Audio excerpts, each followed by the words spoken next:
joining us today. It's a pleasure to have again with me one of my idols and one of my favorite musicians, drummers, Mr. Dennis Chambers. Hello, How's it hello. going, man? Going great, going great. Good. You feeling good? You look good. Feel great, man. Yeah, All right, good. just got a little, Yeah, little grayness here, and if I uncover my ears, you'll see my grays. It's a lot of that. So, what have you been doing during the pandemic? How are you? How's it going? well, like I said, I just take it day by day. Not really anxious to be on the road right now, and if I could, I mean, if I could, I still probably wouldn't feel Yeah, like doing that right now. Um, um, but how I handle it here is just I just sit back, relax, and try to take care of things that I haven't done in a long while. Um, yeah, you know, really getting some practice in here and there, and practicing cool. on other instruments as well. Because Oh, I do play bass a little bit. Trying to get the keyboard thing nice. down some more. Um, just That's trying to be a little bit more busy around the house. it's it's a little weird, right? The past year it's been pretty strange, and I think traveling right now would still be pretty risky until after the vaccine and we get better immunity. But it's also been an opportunity time. It's been a lot that we can do. I know I've had my stuff. You're practicing other instruments too, man. That's cool. So, what are you practicing Yeah, on the bass and on the keyboards? Anything in particular? not just scales. Yeah, just Great. scales. Yep. It's Mainly funny, trying to last. it's just trying to my just trying to strengthening my left hand on the bass. Oh, cool. Yeah. Yeah. I used to play bass a little. I was never too good at it. I didn't practice enough. But yeah, that takes strength, dexterity. And I have my father's Yeah. old keyboard, actually. I got my dad's old keyboard from my mom. So I've been messing around with that in this time.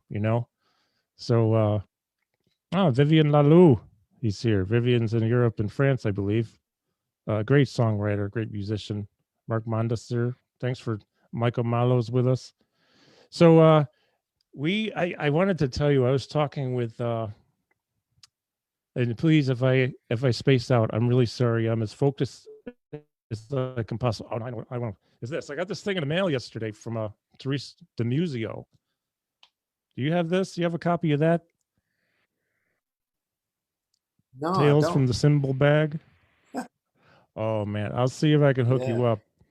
It's a I can't put it down. I mean, there's a lot of pictures in you in here with Lenny DeMusio and Armand, Erskine, Gad, Buddy Rich, Belson, Krupa. The list goes on and on. It's a great book of stories, and you can start it anywhere at any time. You gotta check this out, man. I This is really cool. I'll definitely. see if I can get her to tell us where copies are available. So that was fun. That was fun to read so far. I said no, he's definitely missed. I was talking to somebody a couple of days ago, and we were reminiscing. I think it was Bill. Bill, he was a Zildjian rep. Can't think of Bill's last name now. But we were talking about some of the stories that probably not even in the book. So Yeah, yeah. that guy was comical. He always had something going down.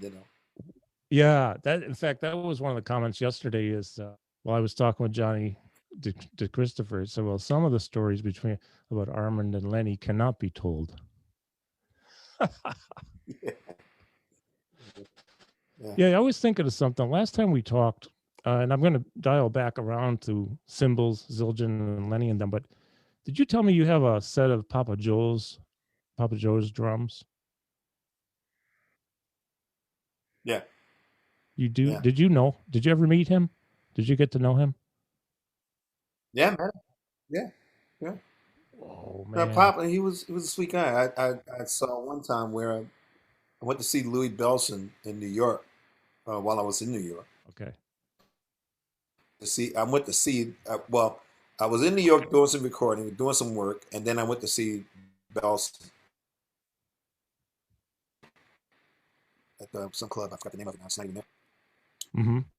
Papa Joe comes in, and he's walking with a cane at the time, and um, Louis sees him, recognized him, and made the announcement. From a friend of his, the great Papa Joe Jones is in the audience, and Papa stood up and waved everybody and sit down. And on break, uh, introduced me to Papa Joe. Now I have seen him and been around him, for a few times, but never properly. So we were introduced, and Papa. So I just sit there. I figure out at that time. I figured that when if you stay quiet, you may learn some things, especially when you're around two old masters. Yeah. They got to talking about some things. And, Papa was talking about some stuff that he was working on at the time, and Papa was also he was lessons. Well, he was always giving lessons anyway, but he was talking about this one or two students he had that were pretty cool, and he thought they were going to be the next guys, or something like that. Louis had to go back up. Mm-hmm. Louis went back up, and like every other song, Louis would like look over, like look at them like you want to play, and look, Pop like no, and then finally, before he left, he got up and he indicated to Louis he'll swing something, he'll play something. So Louis, stopped and got on the microphone and made the announcement that the great Papa Joe Jones is going to set in, play something for us. That's cool.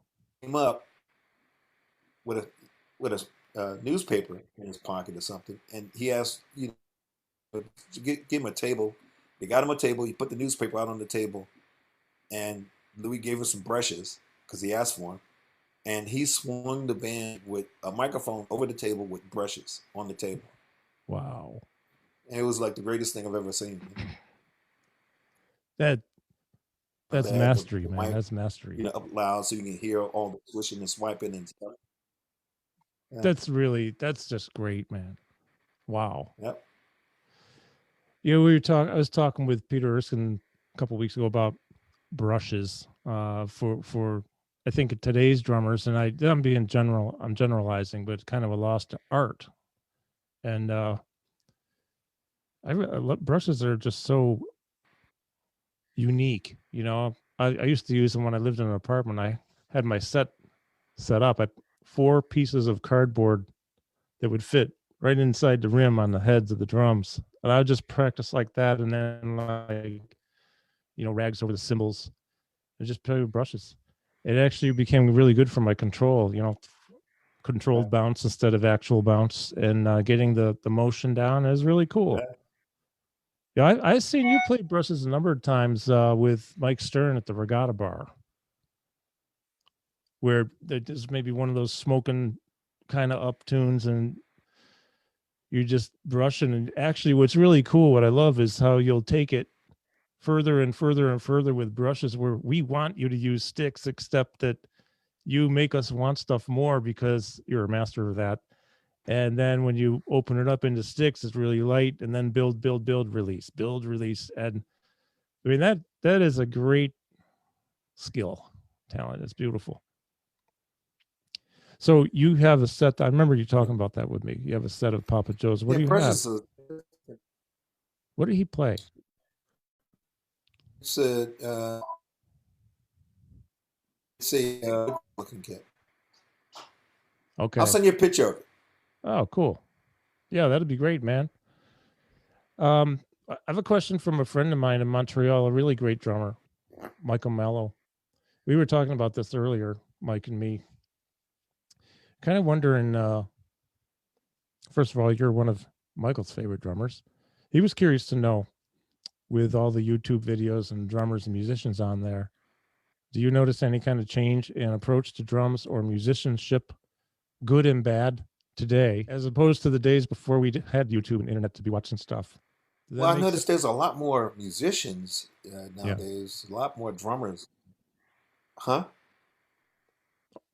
No, It's I think it's a lot more musicians, a lot more mhm. drummers. It's almost oversaturated the market of things. I mean, I feel kind of bad because there's so many musicians and that not that many gigs, Yeah, that's for sure. especially now. There are no Yeah, there's some people really hurting now, man. Especially if touring was their main source of yeah, income. Yeah. So, do you have anybody now you're listening to yeah. who you really like to any newcomers that you're enjoying listening to, drum wise? Yeah, there are some. Little Mike Mitchell is one of them. Ronald Bruner is another one. Thomas Yeah. Pridgett is definitely another one. Oh, cool. And then there's this little kid from Africa now. His name is um, what is his name? Dominique McNabb. Okay. Dominique McNabb. If you haven't seen him, check him out. Mm-hmm. He's like 11 or Wow. 12 and burning on the drums. That's cool, man. Definitely check that. I saw Bruner with Kenny Garrett. Dominique McNabb. All right. Good. I'll look him up. Yeah, I was at the Uh, Iridium maybe 3, 4 years ago. I saw Bruner with Kenny Garrett. He was killing it, man. It was beautiful, yeah, crushing it, and musically too. Just really yeah. dynamic player, all kinds of chops. And But there's a Yurgo. oh, Garrigo, yeah. Oh, I know Garrigo. Yeah, there's Yeah, another drummer, Yurgo. yeah, Yeah, Gergo. That dude is sick, you know? yeah. I think he's in Barcelona right now. Yep. We were talking the other day. We're gonna do one of these next week, maybe. But Yeah. yeah, one of my favorite works that Garrigo is on is the Arc Trio with Jimmy Haslip and Scott Kinsey. Do you have that one? Yeah. It's beautiful, I haven't crushing heard it. that one. Haven't heard that one yet. Okay, I'll send you a picture of that so you can check it out. It's compositionally, it's Vinny plays on one, two, and I think Yorgo's on all the others. Yeah, that's cool. So I want to tell you, I was talking with George Whitty recently, and he got into. First of all, he's really funny, man. He cracked me up. It was like 2 hours of talking, and he was making me laugh. But he was talking about you and Michael Brecker and this banter that used to go back and forth about the tempo of maybe Skunk Funk. Is that the name? Yeah. Yeah. Anyway, the way he said, I can't say it like he did because I'm not him, and he's just funny. He said, "Yeah, they'll get off stage and go backstage," and then Michael would look at Dennis and say, "Yeah, okay, I'm sure you gave it your best effort. See you tomorrow night." So funny. Do you remember that? Do you remember that tune and just like racing and like having kind of like a thing like that? Yeah, I remember, like he was always, trying to, pick on me like, that's the fastest you can do it. And of course, I'll like step it up where he can barely breathe, not alone play. And then one night we played it so fast, and the musicians were like looking at us like we're both crazy because it was so fast they almost couldn't even play it. Yep. That's what he told me. Well, you were saying last time, I think that with John McLaughlin, which is some of my favorite work I've ever heard you do, man. I don't know how you feel about certain situations, but that was a beautiful situation. And I know some of those tunes were burning too, right? Yeah. Oh yeah, a lot of those tunes were burning, especially with Yeah. Joey and John. Man, we be flying through some of that stuff. Well, we were talking about tempos. We started talking about John McLaughlin. I remember you were telling me that with Joey D and John, some of the stuff was really flying. And I love that stuff, man. You had to love playing that. Got it. There it is. All right, man. Thanks for your patience. Yeah, Yeah. Now that's good. I can see you really well now too. It's very clear. yeah. Excellent. Yeah. So Skip is here watching from Berkeley. Skip Haddon. Hey, Skip. Skip is a riot, man. Talk about a resource, right? Yeah. Yeah, so Skip and I've been doing a thing on Wednesdays at 11 a.m. Eastern, just drum talk, and it's a fun hang. And Yeah, man, the guy's done. It's like you, just so much work you've done. We were talking the other day about the vast, unbelievable amount of work you've done. It's super impressive, and you started really young too. yeah. I just was lucky, man. I been at the right place at the right time. Being in earshot of somebody who was interested, to hear me. Yeah. I mean, Well. because I listen Mhm. to a lot of musicians nowadays, and there's a lot of phenomenal players. There was a lot of phenomenal players back then, but it's just the chosen few get chosen, And I'm just blessed to be chosen to do what I did, and also blessed to work with people to allow me to do what I do, you know, instead of Absolutely. like hiring me and trying to turn me into somebody else, which other musicians,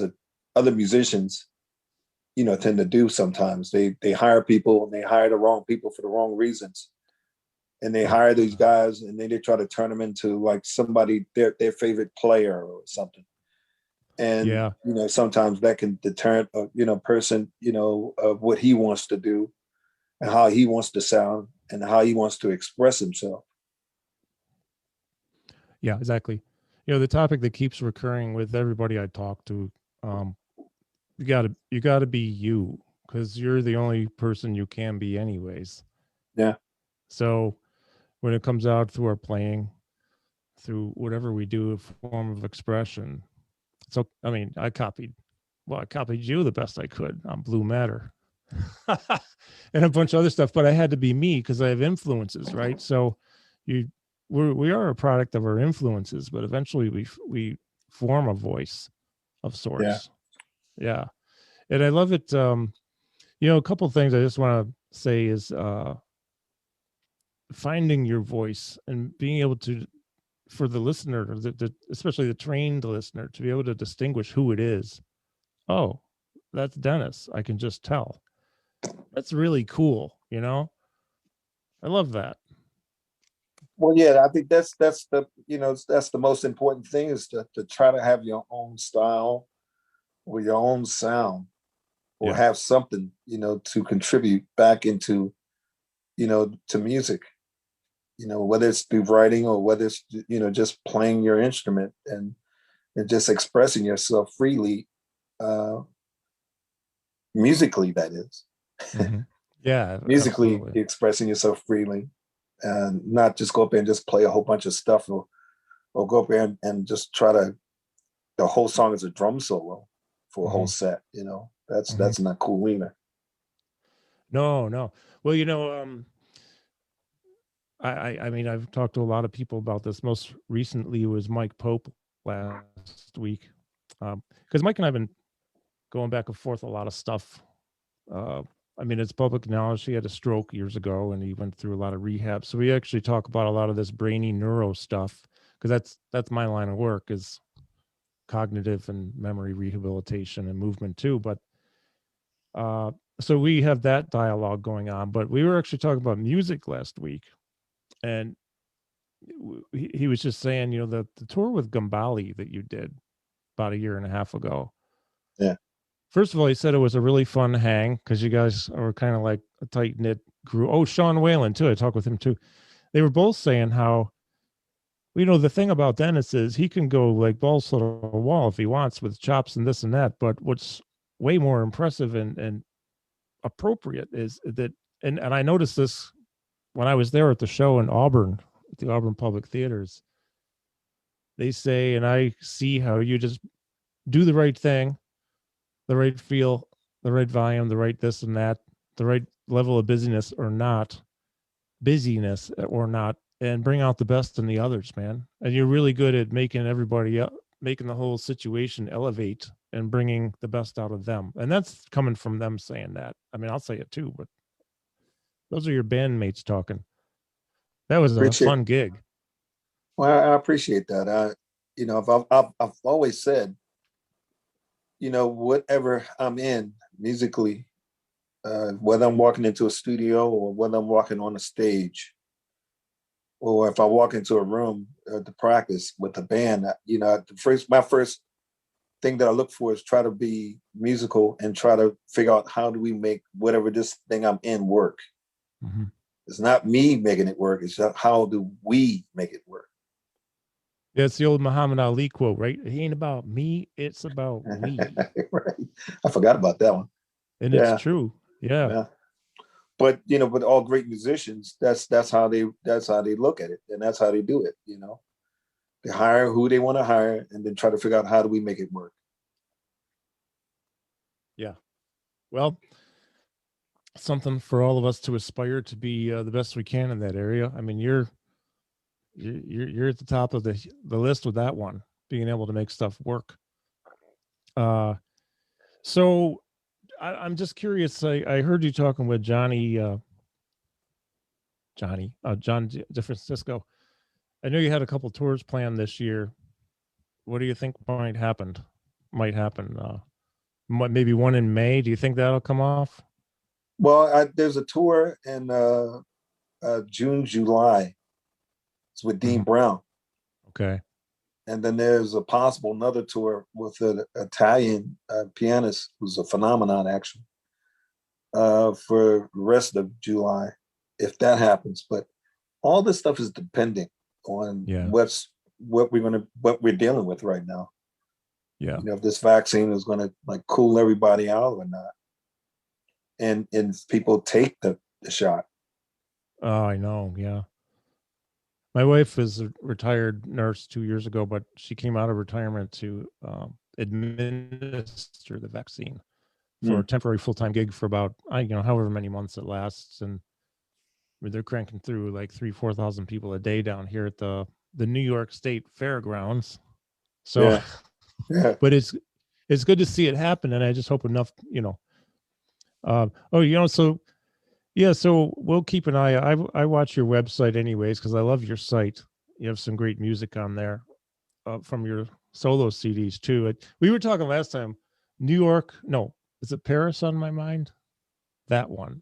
Yeah. It's sort of based on the New York on My Mind, right? From Johnny McLaughlin electric guitars. I love that tune. And Skip has a question here. Skip, if you could ask or articulate maybe a little bit more about what you want me to ask. He says, can you ask jazz example of Dennis, Bob Berg, Enter the Spirit? And then there's another one I think Brecker was on called The Promise. Is that on a McLaughlin CD? Yeah. Burnin', Skip says. And the one with you and Brecker on there, man. Yeah. Yeah. So yes, Skip, because we're on a delay, maybe 10 seconds. So Skip, once you hear this, is there anything in particular you want me to ask Dennis about this? Yeah, man. So were you guys all together in the studio doing that live, or were you doing some tracks? So how'd that work out? Let me see. If I remember correctly, yeah, definitely the Promise with John, that was in the studio. We were all in the studio on that one. The one with let me see, the other one. No, yeah, they were both in the studio. Yeah. And then there was one with so Kenny I know Garrett. I've heard Enter this. Yeah. Oh yeah, right. I forgot about that. Yeah, there was one with Kenny Garrett where we played, and that was live as well. Have you worked much with Kenny? Kenny Garrett? Yeah. No, not much. No. Yeah, I enjoyed the show. Like I said before, I don't know if you heard me because of the breaking up, but with Bruner. Yeah, that was a nice show, man. So I went up to him afterwards. Oh Jesus! A lot of energy. What's interesting is I didn't know it was him at first because I'm not that familiar with his playing or his style. Oh, okay, Skip. Yeah, okay, I'll get to that in a second. So the I was actually at the bar with Leonardo, our buddy Leonardo. Yeah. And so we're at the bar before we went over to Leonardo's table that he likes, that table at Iridium. You know what I mean? Yeah. And I'm looking, I'm like, damn, is that Bruner? I wasn't sure, but it took about a half a set before we finally went over there. And I'm like, yeah, that's Bruner. And I had only seen him in on videos with Alan Holdsworth. Nothing else.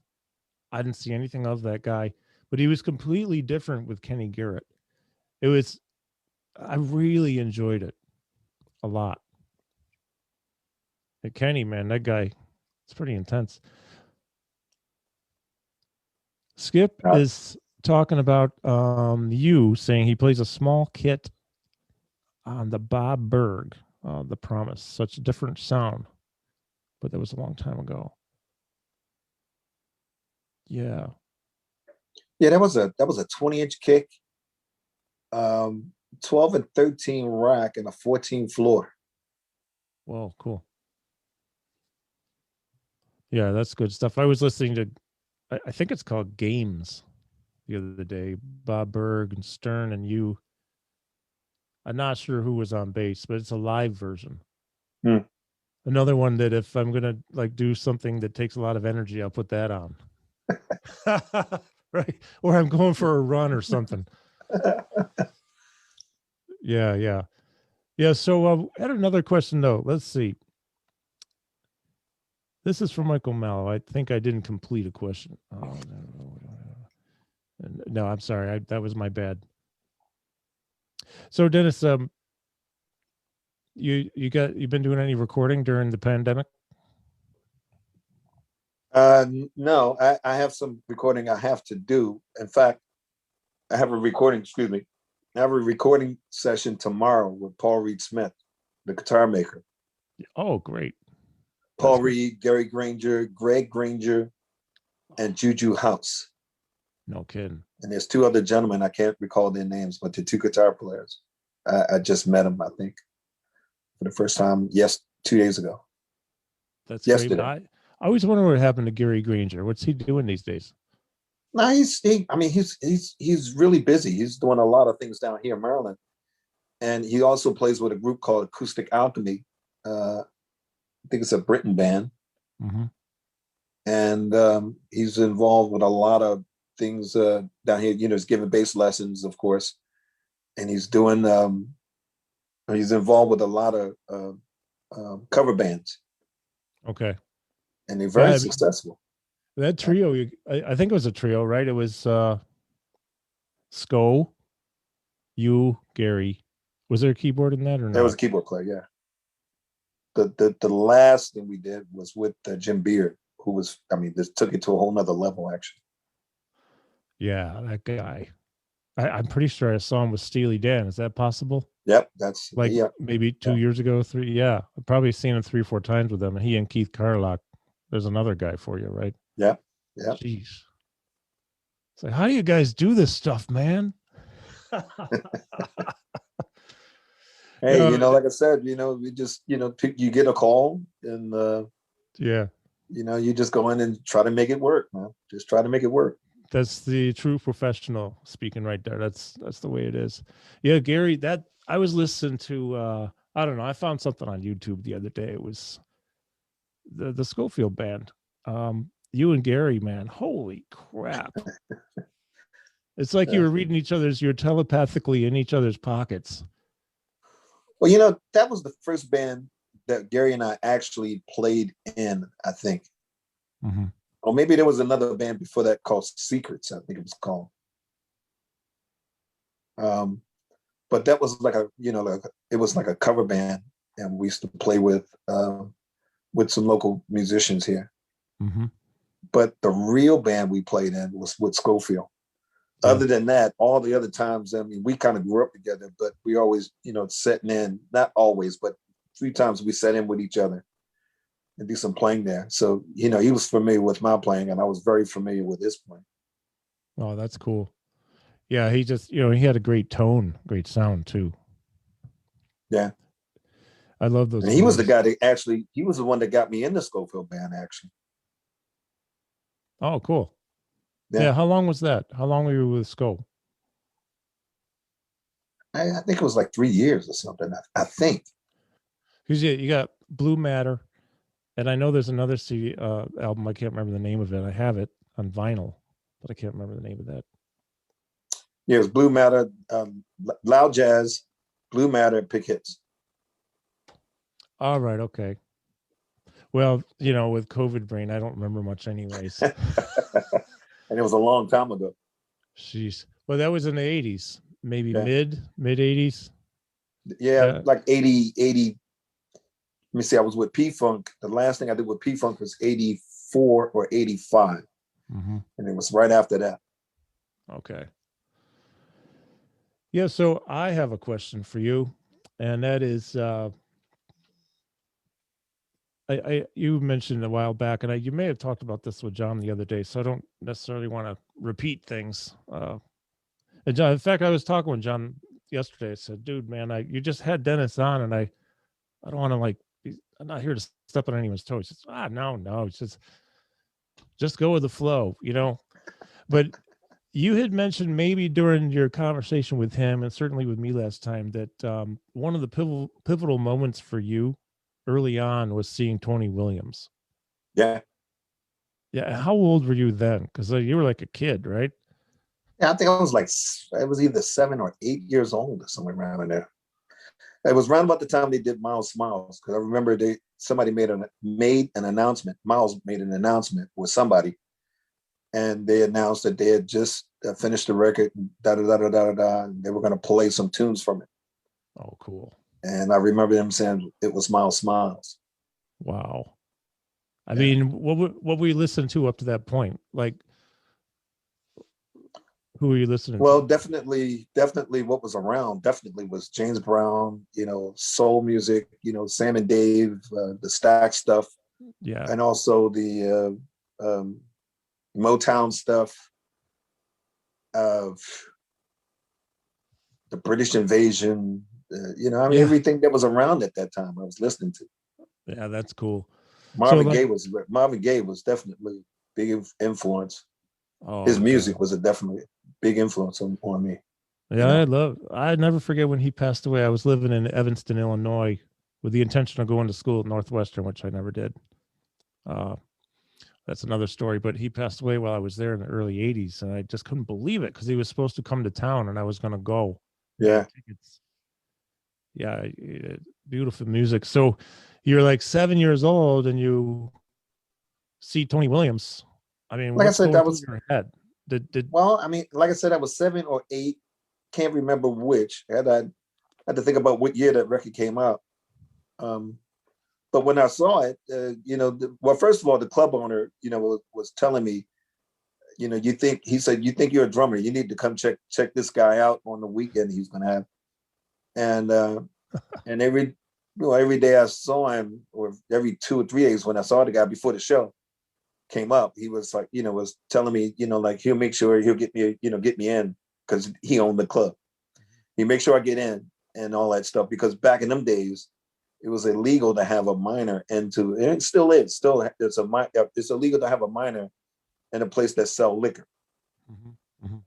Well, back in them days, cops were still riding or patrolling the neighborhoods on horseback. Okay.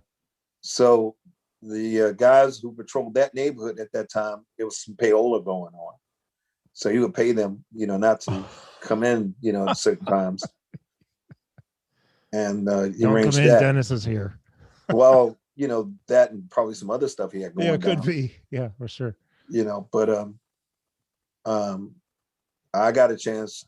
I don't think he paid anybody that night, but I think he just snuck me in, and because he put me in a corner somewhere. Mm-hmm. And when that band walked on, it sounded like it was the Tony Williams band featuring Miles Davis.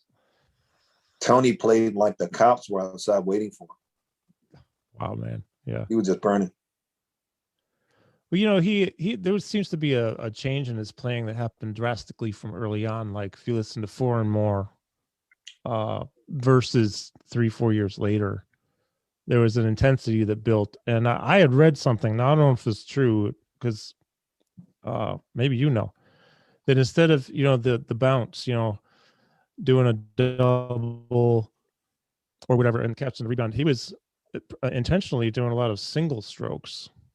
That's a more intense kind of sound. So he was doing this thing, even on the ride cymbal. A lot of times he could have bounced, but he was choosing not to as much. And on the drums, I mean, singles and flams and this and that. So like that just took it and went like, whoosh. Yeah. I imagine. Yeah, also when he got into bigger drums, that's when he got more intense, or the more he got into more power playing. Yeah. Because you can hear like when he was back with Miles, he wasn't hitting that hard, although he was murdering his rod cymbal, because that rod cymbal was like, I mean, nobody played a rod cymbal like him, except for Max maybe, but that was in a different way. But you notice like when he got into fusion playing, with Lifetime, the drum set got bigger. The drums and the I mean, and yeah, and it went from a 16 or 18-inch bass drum to a 20, and then he added more toms. So that's more body movement where you got to move, especially if you're trying to get all the drums. Yeah, and, especially if you get around to the floor tom, if you're going from a rack to a snare drum to a rack tom to a floor tom, well, the position is like this, But then when you add that other tom, now you got to go here, across there, So it's a lot more motion involved, and a lot more strength you have to put in. And then when you add another floor tom, you got to rotate around further. Yeah. And the more you build, the more it gets, and the more strength you have to put into it. Absolutely. I want to acknowledge a special guest. Well, not guest, but a person watching us, Teresa DeMuzio. She's watching. Thank you, my friend, for this book, man. I picked it up last night with the intention of going to bed around 10. At 1 a.m., I finally went to bed. This is like the best, man. I love this book. A lot of pictures of Dennis and stories. And thank you so much, Therese. And Anthony Cusina, good to have you here with us too. And Gampiero Franco is here too. So did you get to know Tony? Tony Williams? Yeah. Yeah. I never met him. I just saw him play a couple times, and I knew it's beautiful. Yeah, that's cool, man. That's really cool. Yeah, I can't imagine being 7 years old, 8 years old, seeing something like that. If you can even like wrap your head around it, right? It's like the world is spinning or something around you, and especially that era was so important for the development of jazz was taking new directions with Train, Miles, and others. Yeah. Yeah, it's weird. It's like I remember that very clearly. I mean, when he walked up, first of all, that he was playing a white satin Gretsch kit, white satin finished Gretsch kit. Oh, that's cool. And looking at it, I mean, like I couldn't understand nothing he was playing. Nothing. I couldn't. It was just it was like so beyond my thinking capacity. Like anybody could play like that.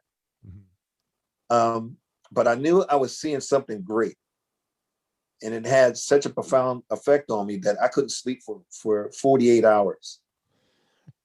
And it's only a handful of people that make me felt like that. Jack DeJohnette was one of them. Oh God, yeah. And Billy Cobham was another one. When that song played with Mahavishnu.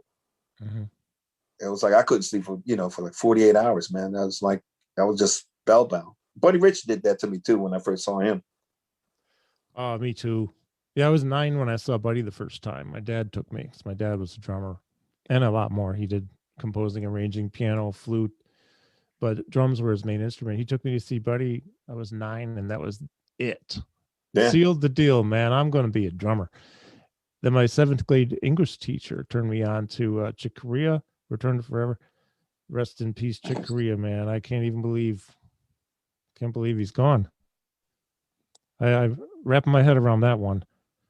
Headhunters and Mahavishnu. And so about a year later, I didn't get to, let me go back. Did you say you saw Cobham with Mahavishnu? Yeah. You did? Oh, man. Yeah. I saw him twice with Cobham. And then I saw him once with Narder. Okay. I mean, yeah, actually, I love how Narada plays on those recordings back then. Yeah. He just sounds, you can just hear the soul in the playing, and that is beautiful. Yeah. So Oh, Skip says goodbye. He's going back to teaching now. Thanks, Skip. I'll Bye, see you. Skip. I'll see you next week at 11 a.m. to talk more drum stuff. And Teresa says, hello, my dear friends, Carl and Dennis. She's cool, man. We were talking a little while back. Holy crap, some of the stories. That's one of the things I love are the stories. Like she was talking about Armand and her dad, Lenny, and some of the different stories. It's just, I love that stuff. And that's kind of what that book is about. So when I heard Mahavishnu Kavam, and then of course now you can go on and you check out the videos. I mean, that level of intensity was through the roof. Yeah. So and to not see only that, that, not only the intensity, it's just the music itself. The music was something new to me, especially, I mean, listening to fusion music, going through the Tony Williams Lifetime thing, that was one thing. But then all of a sudden you got Mahavishnu and the music became more compositional. Yeah. And along with the intensity and the odd time signatures that was involved. Mm-hmm. And you buy the record, you get used to the record, you finally digesting this thing, and then you go and see them and they just blow you away again, because they played the record, but they played the record, with more intense and a lot faster. Yeah. And you're just still, like your mind is going from 4/4 to like, now you got to figure out what the heck is 7 and 6, and then this 21. Oh yeah. Yeah. Yeah. And they're going through it like, like a breeze, like they're just like breathing to them. They're just going through it. And when I saw it for the first time, it sounded like there were 4 guys on the band, or 5 guys on the bandstand, or 5. It sounded like 5 lions were on stage, and somebody threw in 2 pieces of meat. That's what it sounded like. Yeah, it's a good analogy too. Yeah, that's funny. It was crazy, man. It was crazy. I wish I had seen that group. They came here, but I didn't know about them yet. It's about a year before.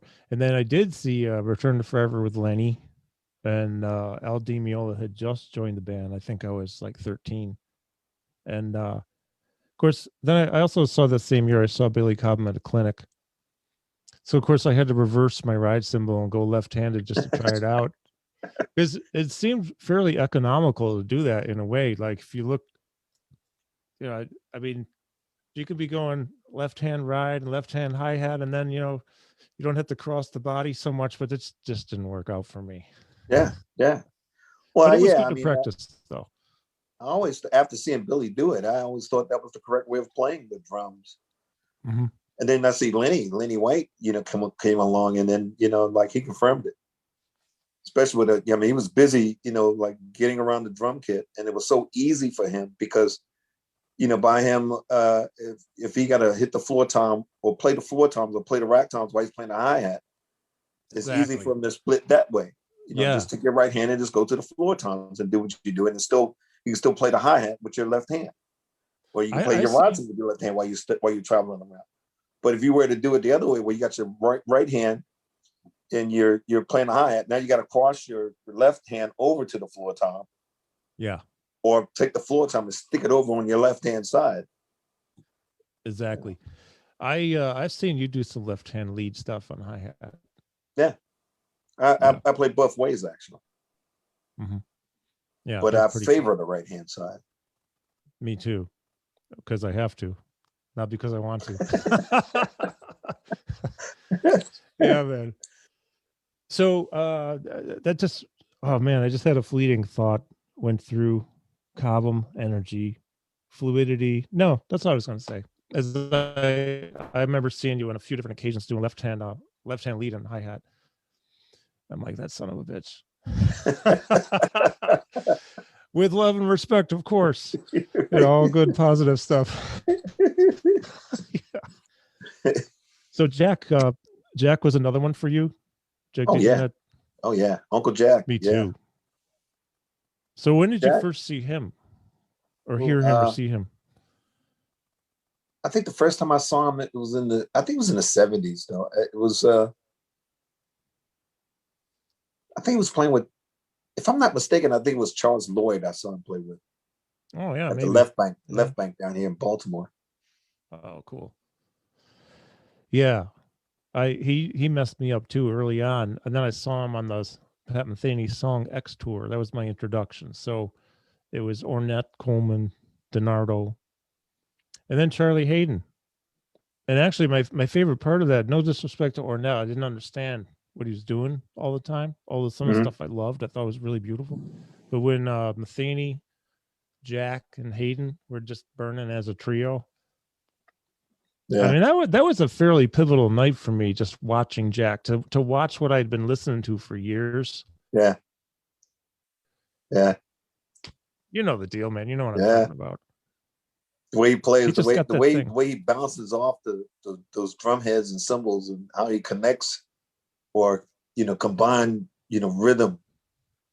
Yeah, Just sitting there watching him is it's like poetry in motion. yeah. And there are times in Jack, if you ever see this, and know that I say this with love and respect to you too, is there are times when I'll be watching and you can hear it coming. There's something coming because he's building up. And I'm looking at him and I'm thinking of what you just said. I'm thinking, I don't know, how is he going to make it? How's he going to make it through this? And of course he makes it, but it's Jack. Yeah, yeah, But how he makes it is actually really interesting to watch physically. yeah, Yeah. The different the things that the flow that he has and how he hits the cymbal in different ways and the drums too. Who are some other what are other pivotal moments for you? Any particular like standout? This is it. El- This has Elvin changed me. Jones, Elvin Oh Jones, God. Yeah, yeah, yeah. Elvin So what Jones. was your Yeah, first experience there?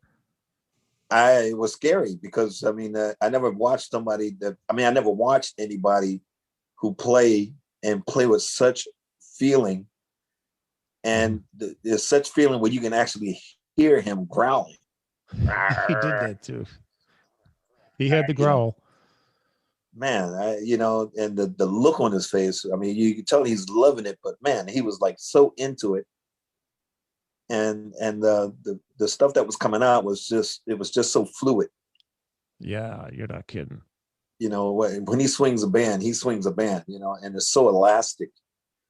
Is the word that I got from Carlos Santana. He said Elvin is just really elastic, and I Ooh, think he described him right you know, because he's not playing like even dotted eighth note on the rod some, mhm. and the left hand is just like just flapping around a bit, and so the thing is just don't sound like it's like this. It sounds like it's like water and water and water, Yeah, and it's still in time. exactly. It's funny. I was talking about this with a friend of mine the other day, Mike Melito in Rochester, a really, really great musician, drummer. We were talking about ride cymbal technique, not cymbals themselves. And this distinct difference between somebody like well, what I find really fascinating is how I can hear you, I can hear Peter, I can hear Elvin, Jack, Tony, with a very distinct. If you only play the ride cymbal, we're gonna know who it is if we've been listening to you, and that Yeah, that in itself, just a ride cymbal, is interesting because like Jimmy Cobb too, like on Kind of Blue, he's got that quarter note feel going on, even though he's doing the splang, splang, splang. The quarter note yeah, is there, right? Whereas with other somebody else it would be like maybe accented to and fro, or or there's Elvin, and that could go all over. So that yeah. feeling of playing the splang, splang, splang, that can change with each person. It's gonna be different, and it's pretty Well, yeah, cool. that's what I call DNA guys. Guys who sit down and play. Hmm. You can definitely hear the difference in that's just DNA. Yeah, People, everybody, is born as they got their own difference in DNA makeup. yeah. And when you hear a drummer play like Steve Gadd, There's another one. um, and then you hear somebody like Philly Joe, Oh yeah, yeah, right. you got Marvin Smitty Smith, and even Adam Nussbaum. Oh yeah, right, yeah, All these guys got different DNA. Um, but we all get something from our favorite guys that we like, and we try to make it sound different, or to come up with a different way of doing that same thing. And that's what every musician does. That's what they do. They just get whoever their favorite guy is, they listen to him and learn something from it, and try to turn it into something that they like to do with it. Your own thing. You find your voice. Yeah. I was somebody told me recently that Tony Williams would practice on certain days every now and then. He just practiced the ride cymbal for like 8 hours. That's it. No drums, just ride cymbal. I never even thought about doing that. Yeah, he talked about a lot of things. I mean, he talked about taking a rod cymbal, sticking it in a corner of a room, and just practice for like an hour or so, just playing different tempos on a rod cymbal, just playing a first slow, playing a dotted eighth evenly, and then working its way up in the tempo, dotted eighths. And then, working with that with different type of grips too. Some with fingers, some with wrists. Yeah, right. Some with, like the French way of gripping the stick. But mainly was just the timpani way, which is your thumb straight up on the stick. Right. And he would practice that way, and practice like with the molar, the molar technique and all that stuff. Interesting. So that's what I, but at a young age, seeing all of this stuff and seeing there's no one way, because all those drummers had different ways of doing it, and they were all killing me. Just killing me. Yeah. So I figured, well, I just have to learn as much as I can by watching. And I did, and that's why I was able, every time somebody came to town, I would just go see them, just to see what I can learn from it, or just enjoy the music, period. Yeah. We have a wonderful drummer watching now, Michael Beck. Welcome, Michael. I see your question. I'm gonna get to that in just a second. I have a quick Elvin thing. It's really funny. I was watching this interview recorded probably back in 1980 or so, and the interviewer is one of those guys. I'm not a professional interviewer, but at least I know something about drums because I played for so long. It's like he didn't know anything about drums, and it doesn't matter. He says, Mr. Jones, why is it that sometimes it feels like you're just kind of like coming in late on one after four? You're trading fours. And of course, Elvin, he's like, well, some fours take longer than others. I actually laughed so hard when I saw that. So I replayed that section of the VHS tape. This is going back a ways. A bunch of times, showed it to my friends. We're just in stitches, because he was not offended at all. Nor should he be. It was really funny. Yeah, the only time I ever saw him was just shortly before he passed, about 6 weeks before, and he sounded really good. He wasn't walking well. His wife, Kiko, was with him, and it was the Regatta Bar. Charnette Moffat, and I can't remember who else. But afterwards, I didn't know what to say, man. I went up. He was just standing there, and he was alone. So I went up, and like, what the hell am I going to say? And I said, I don't even know what to say, Mr. Jones. So I'm just going to say thank you. You've changed my life. I can't say anything else. I love you, man. He's like, man, thanks, man. Yeah, I appreciate that. And then he put his arms around me and did the Elvin hug. You got in the Elvin hug, right? Right. He had a good hug. So then I ran out in that courtyard over by the restaurant, the seafood place, and I cried. And then I called my best friend, drummer friend Jimmy. I said, Elvin hugged me. It's like God hugged me. Yeah, I love that guy. Yeah, he's funny. It's like, I've got some wet hugs from him. Like he just came off the bandstand, and I just had the wet hugs. Yeah, and he's like drenched, man. He's like, it's just a great spirit. Meanwhile, when he leaves you, and I'm standing there all wet, like I just did the gig, Yeah, really. Yeah, that's cool, man. Geez, who was telling me? Chico Freeman. We talked around the same time you and I talked last time, because I've liked Chico for a long time. used to see him all the time with his dad when I lived in Chicago. He was telling me what it was like to work with Elvin for, I guess, like 5 years. And he just said Elvin's really funny too. He has a great sense of humor. Yeah. He said something like, and pardon me, I'm going to use some bad words here, folks, but we're all adults. She goes like, well, I want you to play on my album, and says, what do you think I should do in this section of the song and all that? And Alvin's like, I don't know. It's your motherfucking record. Do what you want, You're the boss. Tell me what to do. So Michael Beck played with the band not that far from you, because I think it's Virginia, West Virginia. Is that right, Michael? Called Happy the Man. Are you familiar with Beck, the prog rock band? I'm a big fan of Happy the Man. Yeah. Oh yeah. Michael, there's your answer. Yeah, he said, Carl, I've always wanted to know if Dennis ever had listened to Happy the Man before, and the answer is yes. Yeah, I ran into the guitar player. I was doing something for him or something, and he turned me on to the group, and I was a fan ever since. Well, although the band is not together anymore, I feel ashamed, but they put out some unbelievable records. They did, and I'm ashamed because I did not know them until a friend of mine, Giovanni Pagano, who knows Michael, I think, turned me on to it like 2 months ago. And so we're going to bring Michael on to talk here in the next week or two. But man, I started listening to that stuff. I'm glad I found it. No, there was some good, man. I mean, the writing was great. The production was great. Yes. The whole overall thing was just great. I never understood how come they didn't go as far as they did. I mean, they should have been up there, right in there with Return to Forever, Weather Report, all those groups. They should have been there. Based on what I've heard, I agree with you 100%. I was actually, and forgive me, Michael, I don't mean this in a negative way. I mean it as a compliment, but I was in shock when I heard it. And then I couldn't stop. It's kind of like that book Teresa gave me. I couldn't put it down.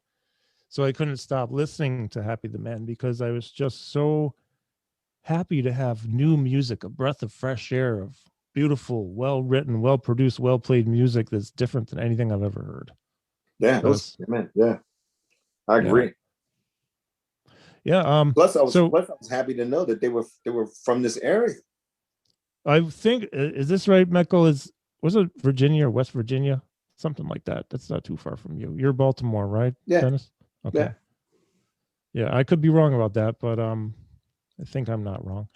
So, or as Skip Haddon would say yesterday, he's like, Carl, would you rather be correct or would you rather be happy?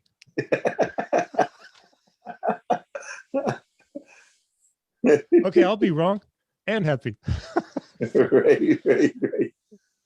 The guy really cracks me up, man. So I don't want to take too much of your time. I have time. I don't want to hold you up too long. But when you need to go, tell me. I just had a couple questions. I was just curious. Yeah. Wow. Oh, they're from DC. Yeah. So that's like right next to you. Washington, DC. Happy the Man.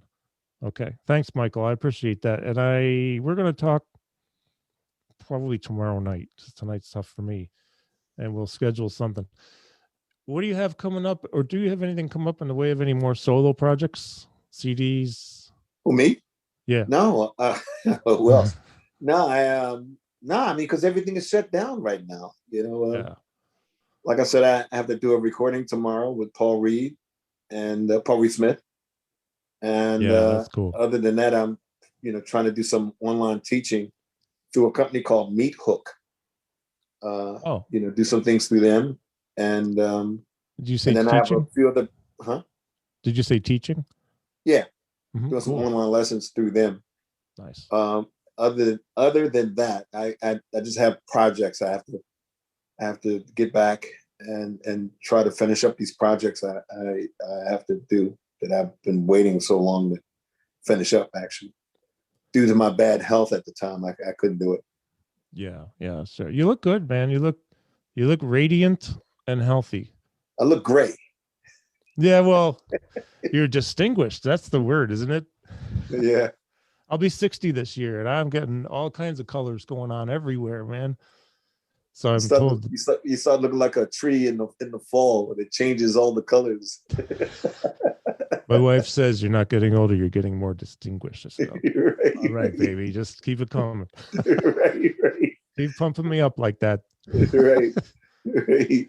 I'm glad you're okay. You're without sounding sappy or anything, I mean this sincerely. I appreciate you taking time with me. I know that you have a lot of people who want to talk with you.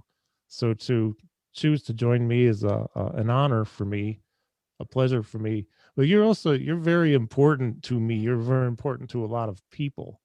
And we are glad you're feeling better. Well, I've been blessed, man. I had a lot of people praying for me, and this whole thing of what all the stuff that I went through in the last 2 years, well, last 6 years. Um, it's amazing how it all came out, or how it worked its way out. Mm-hmm. Especially with me and my liver transplant. That was like unbelievable how that worked out. Oh, I didn't know you had a liver transplant.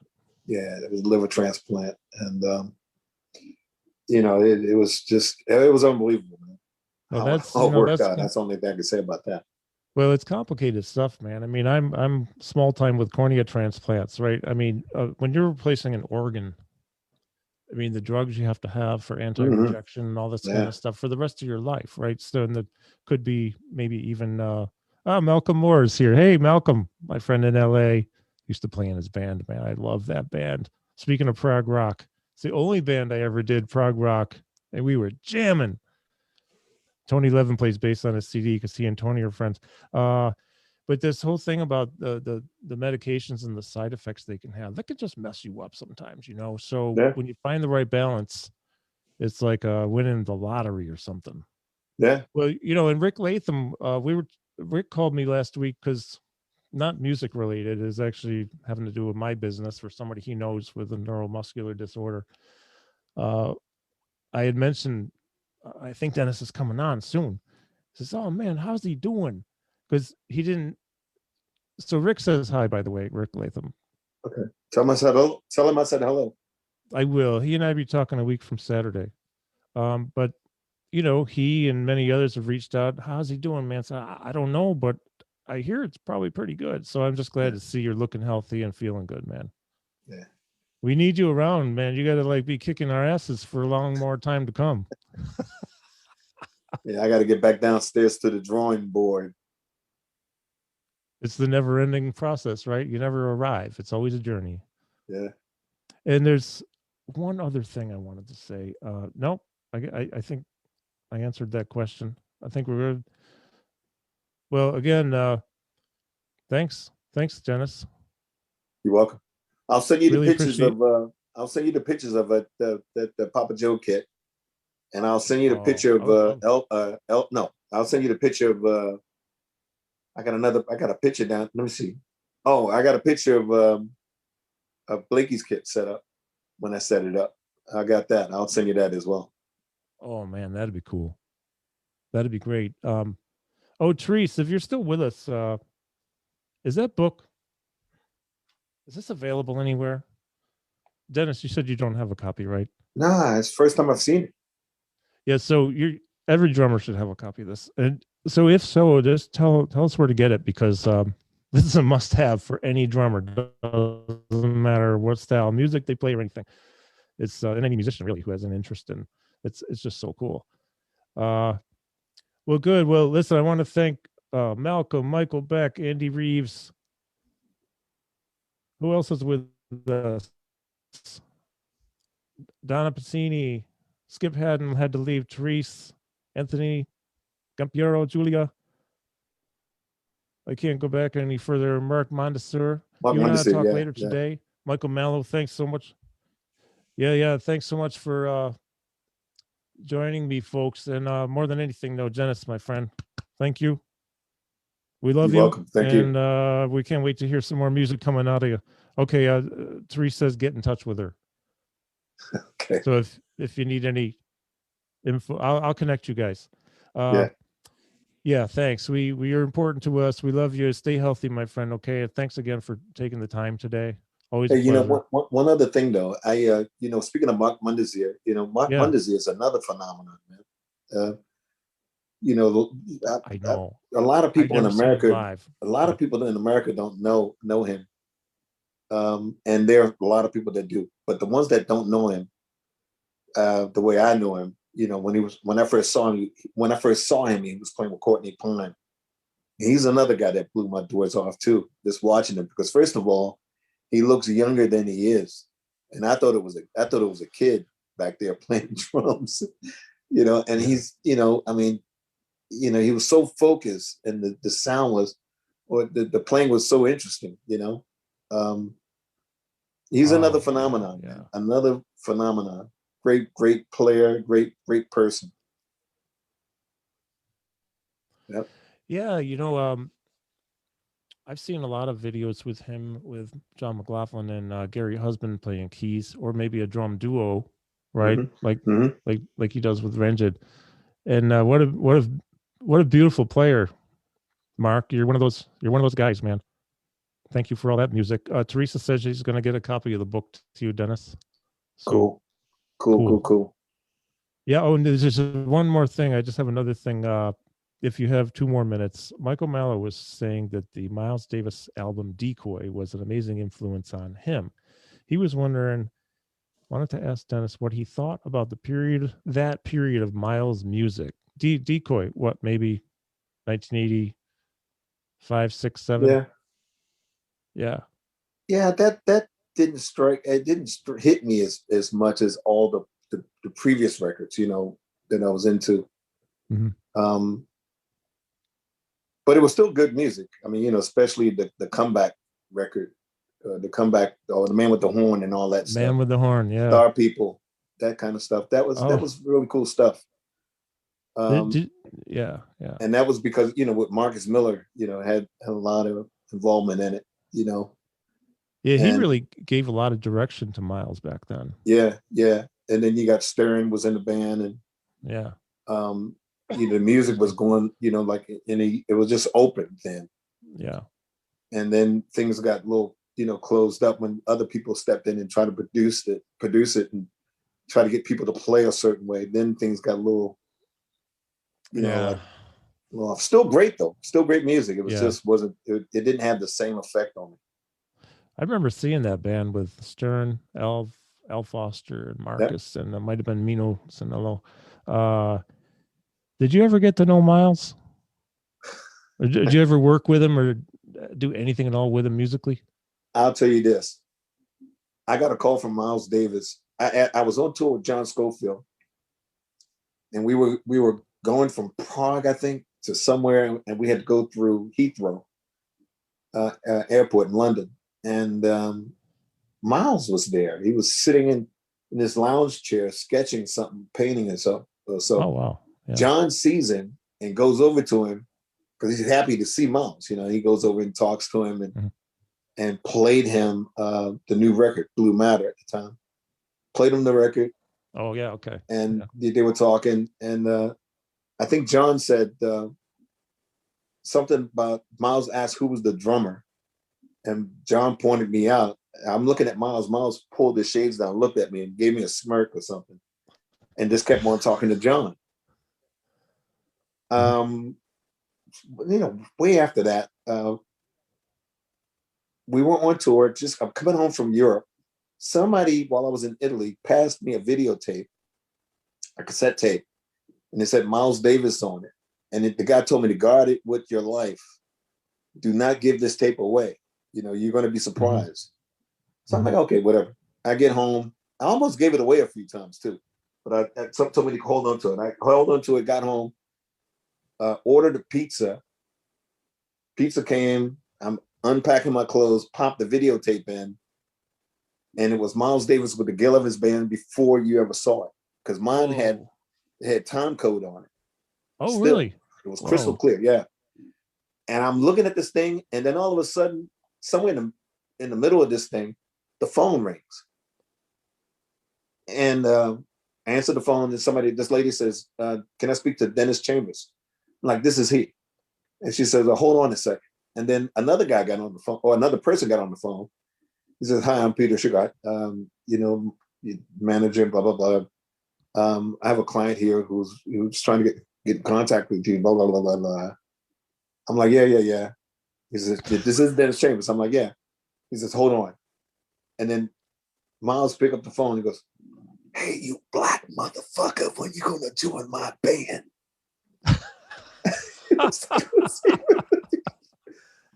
And Wow. I didn't believe it was him. I thought it was somebody playing a joke because, after all, I am watching him on TV. Yeah. And I Right. thought it was Bill Evans, the saxophone player, because he's famous for playing jokes. Okay. And then I have another buddy, a buddy named Vince Lovings, and he's great at telling jokes or playing pranks on you. And I thought it was one of them, or somebody, just anybody other than who it was. So I'm sorry, Dennis. You cut out for 1 second. So it's Bill Evans was one, or who was the other person you thought it could be? Vince Lovings, a bass player, a friend of mine. Okay. He's another one that would play pranks on you. But Bill, between those two, they would get your heart racing from some of the pranks they would play. So I'm, he's talking to me, and I'm like, all right, man. Oh, and he said, after he said that, I'm like, who is this? And he says, Miles. I'm like, Miles who? Miles Davis, you black motherfucker. Oh, Jesus. Like, he goes right into the insults, right from the top, Oh, man. And I'm like, hey, look, man, I don't care. Whoever this is, you better tell me who this is. I'm going to hang up. I'm going to count to 3. I'm going to hang up. 1, you ain't going to hang up on me. 2, don't you hang up on me. Click. The phone rings again somewhere, like 5 minutes or 4 minutes or 2 or 3 minutes later. Pick up the phone. Is this Dennis Chambers? Yeah, we go through that process with the lady to the man. And then Peter gets on the phone and says, hey, man, do you know you just hung up on Miles Davis? I'm like, man, I don't, there was no Miles Davis. Said, no, that was truly Miles Davis. I said, hold on a second. So Miles, hey, what motherfucker? He just cussing me out, like, why'd you hang up on me? Oh, my God. I'm like, Bill, look, I know it's you. I'm going to hang up this phone. I'm going to count to 3. I'm going to hang up, man. Tell me what you want. He's like, I say no goddamn Bill. It's not that. And I'm like, 1, man, don't you hang up. 2, if you hang up, click.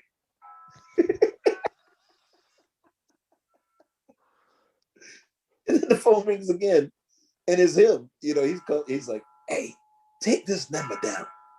So I took the number down, and I'm listening to the tone of it. It sounded like it's long distance. Something. So just call me back. I hung up the phone. And I'm sitting there eating the pizza, looking at this thing, and I'm looking at the number, looking at the TV and eating. And I'm looking at the number again, and I'm like, yeah, I wonder. And then I got up and got my phone directory and try to cross-reference the numbers to New York, and I couldn't find anybody or the number that matched. So I just called it back. And the lady, she answered the phone, the secretary, hello, did Peter Sugar's office? I'm going, oh, Jesus. Can't be. Yeah, this is Dennis. Oh, yeah, we've been expecting you, she says. Oh, jeez, that's a great story. Oh, like, oh, Jesus. Then Peter gets on the phone. Yeah, Dennis, man, I'm surprised that he even wants to talk to you after, do that, blah, blah, blah. And I'm like, yeah, I didn't know what to say.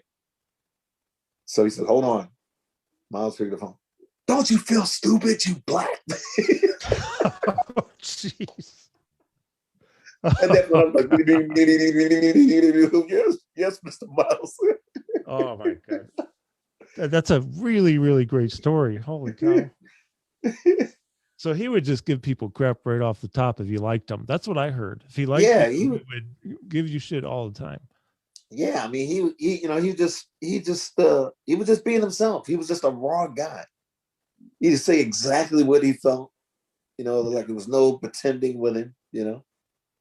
Well, I was talking with oh God, I can't remember who it was, saying that they were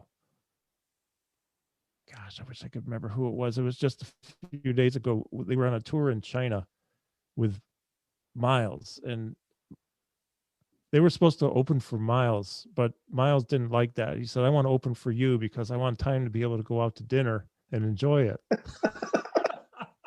So they're watching Miles, and Scofield in the band at the time. Sco is in the band, Miles is opening. Oh, it was Pete Levin. You know Pete Levin. Yeah, yeah. Yeah. So it might have been one of the. I don't know if it was Gil Evans tour or what, because he Right. did like 16 years with Gil Evans. He said it was excruciating to watch Scofield get like a 20-second solo, and then Miles will come in and start playing.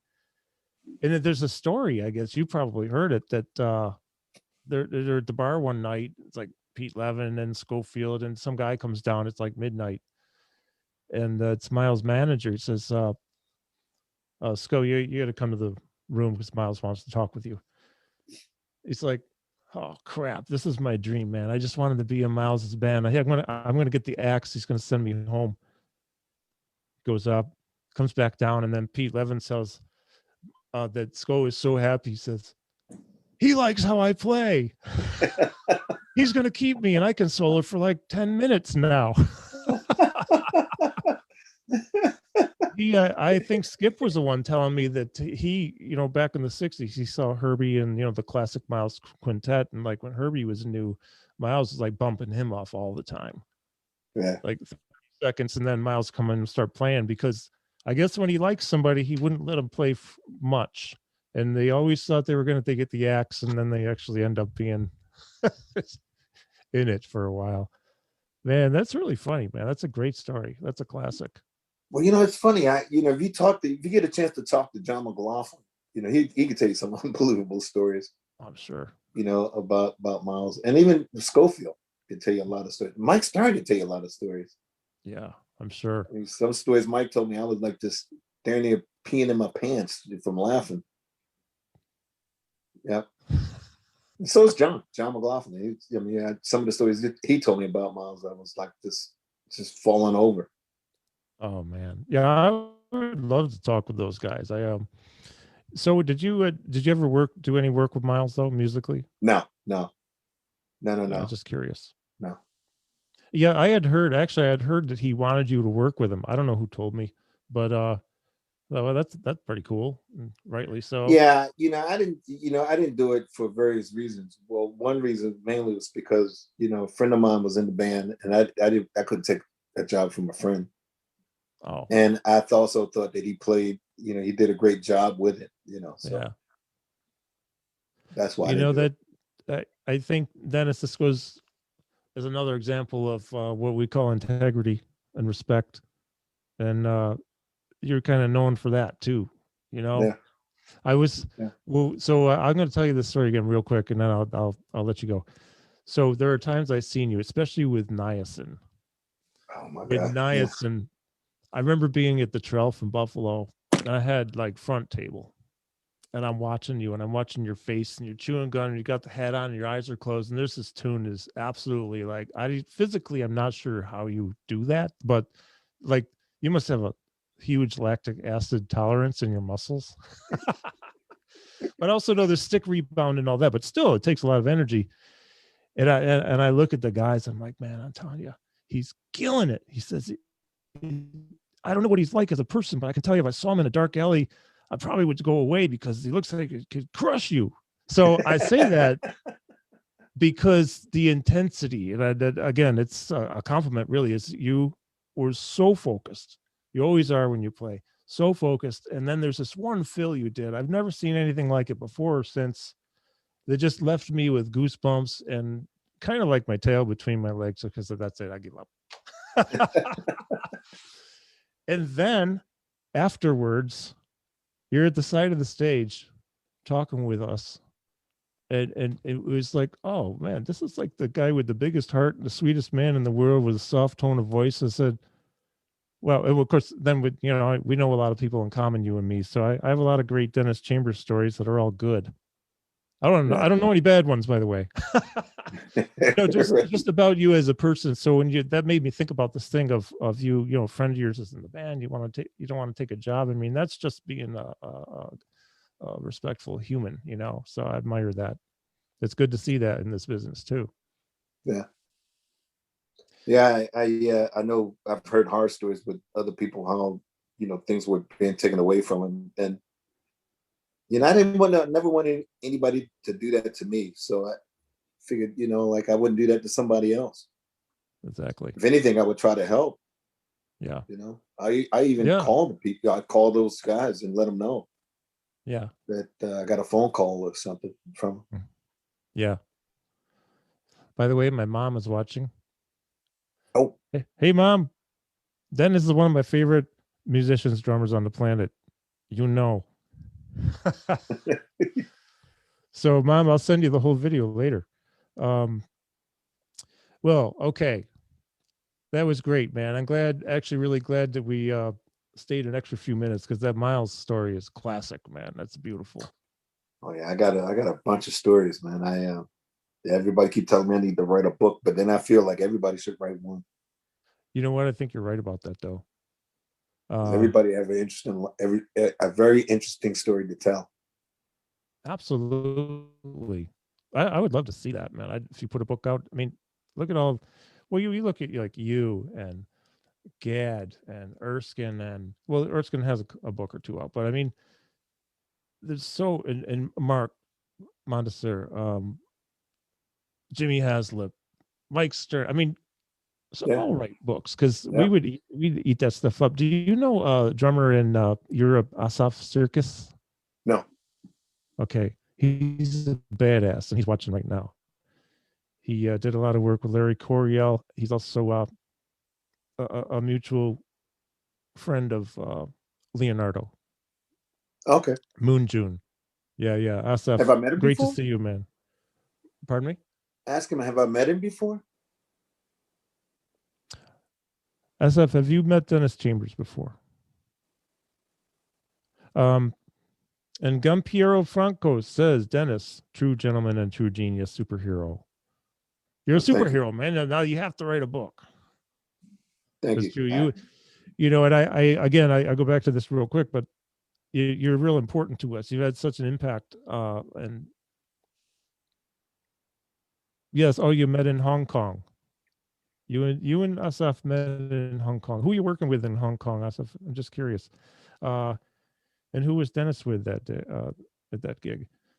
You have to do Michael said you have to do a part 3, the Chambers Stories interview.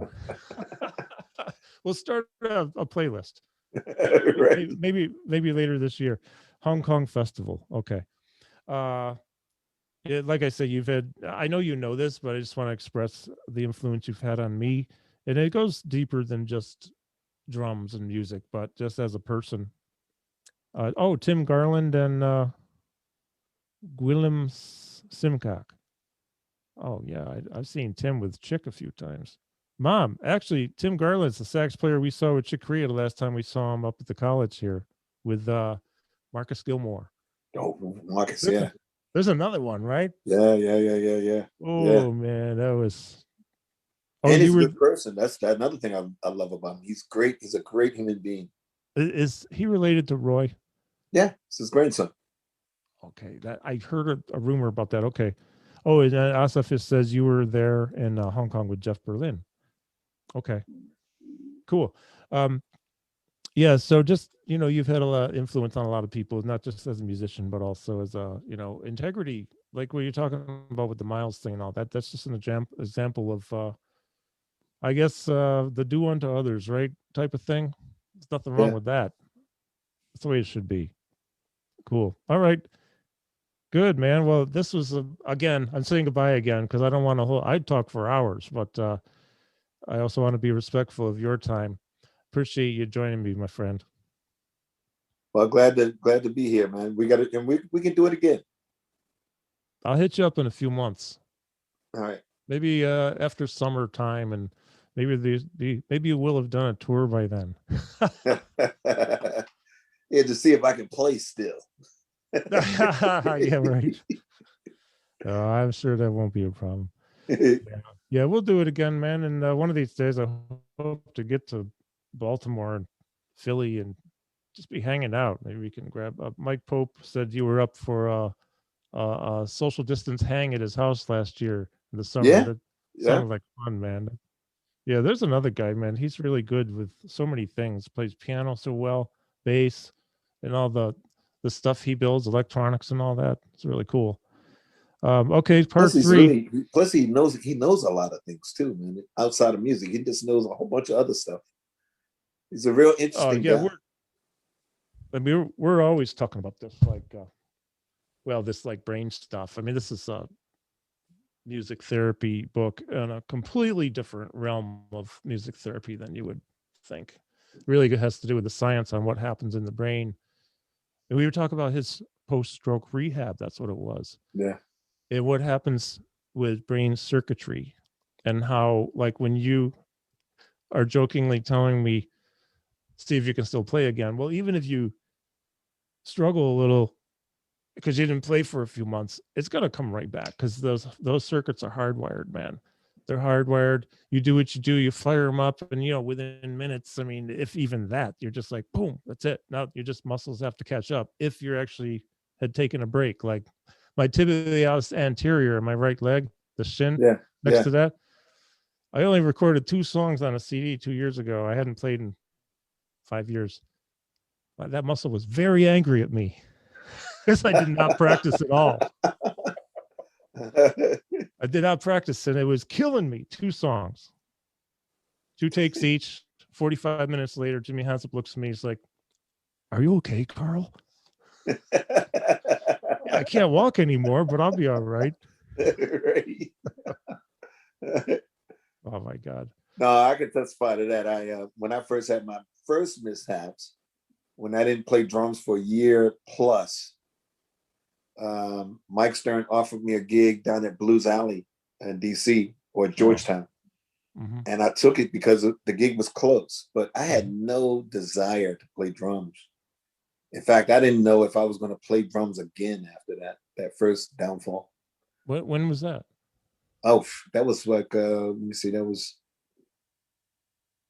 5 years ago, I believe. Right after I got right after I left Santana. Okay, that's right. That's right. Okay. Yeah, I was in Spain, Seville, Spain, and they found me in the floor, laying in my own blood. I was bleeding out. Didn't know it. I was bleeding from my esophagus line. Had holes in it. Oh, jeez, man. And they got me to the hospital, and I was already leaving Earth. Then I was in a coma, and skin was changing colors and all that stuff. I remember hearing you were in hospital for a while on that, weren't you? Well, I was in the hospital for 3 weeks in Spain, and then they finally flew me home. And thanks to Simon Phillips, because Simon Phillips played a real important part of getting me home. Made sure that I had someone, my wife and I were taking care of getting back, and thanks to him, man, that was great. He did a great service there for me. That's great. So, and when I got home, I had no strength, man. I barely had enough strength to get out of bed. After that happened, like losing all that moves. Yep. And it took me a while to get it back. And Pearl sent me a brand new see-through kit. I forgot what the kit is called now. Crystal Beat, a Crystal Beat kit, and it was yellow. I had it set up here, right here in my living room. Huge kit, man. And they sent me that kit, I guess, to inspire me to play, while I'm down. But every time I would come from my bedroom, walk down this hallway, and make a turn here to go that way towards the kitchen over there, I would look in here and I would see the drum kit and go like, "Yep, that's a drum kit," and just keep on. I did that for a year, and then every now and then I would call some of my friends over so I could hear them play my kit. That's right.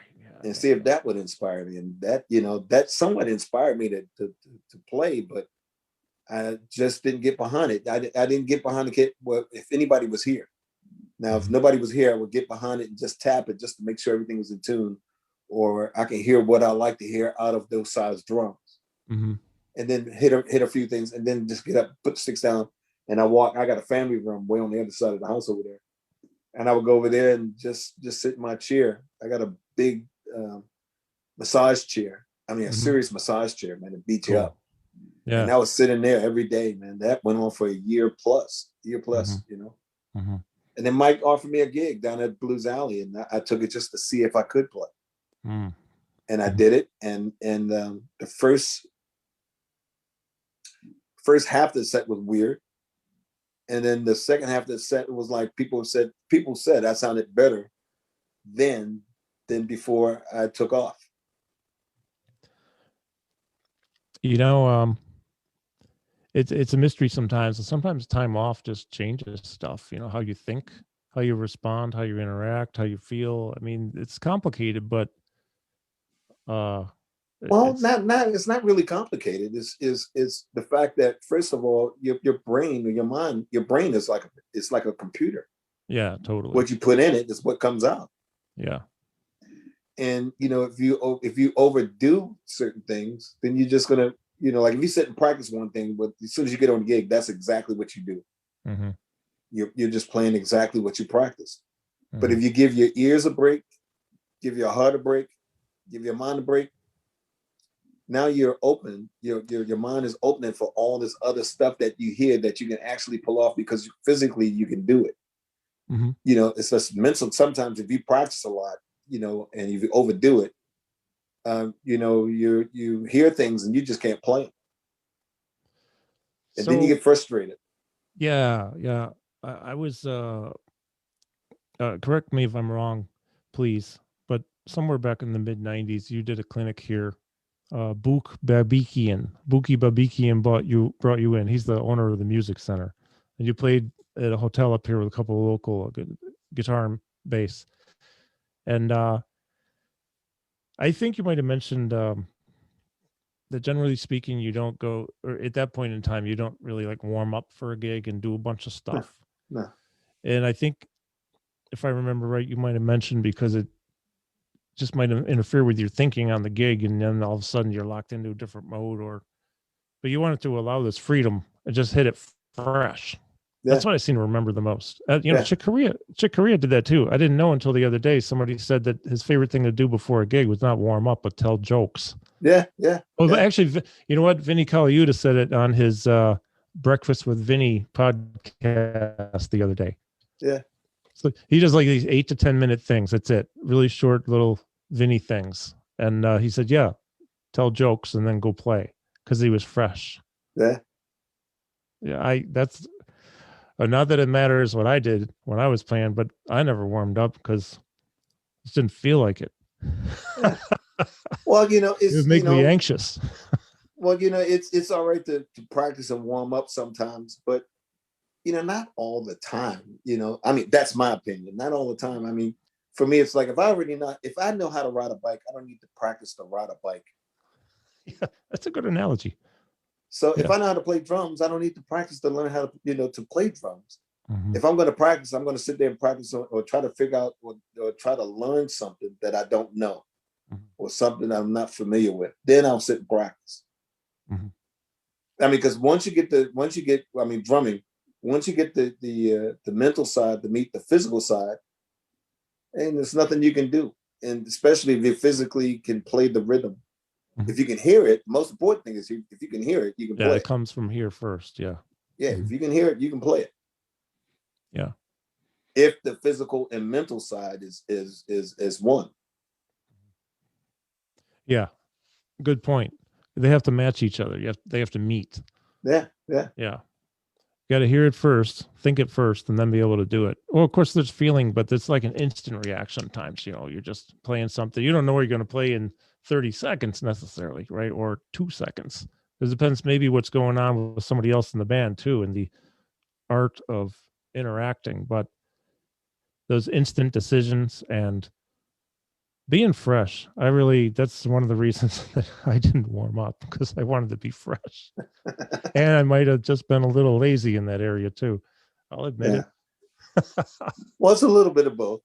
Yeah. I'd rather do other stuff and then go play. Wow. Yeah, I think it'd be great if you're up for it, man. Down the road, a few months, maybe after Labor Day sometime, I'll hit you up. We could do a part 3. Okay. We'll see how you're feeling, and hopefully maybe you did a gig somewhere that we can catch you at. If not this year, though, next year. Things are going to get going next year, I think. Yeah. Somewhat more normal, Yeah. Have you ever had a year like last year where you didn't travel? Yeah, I mean, that year where I had my mishaps. Right. That was a year plus. I just didn't play, didn't do anything. Yeah. All I did was just walk by here and looked at a drum kit, and that was it. Yeah, and you just said that too, and I'm kind of COVID brainish, but I mean, Erskine was telling me the other day, so I've never had a year since 1972 where I wasn't flying around the globe. And he cut back on travel, and he's still going to Europe like 3 times a year, and Japan a couple, and China, and around the States a little. But yeah, it's different times, but it'll come back to some degree. So, well, listen, man. So this time I'll really say goodbye because I actually have to go in a minute.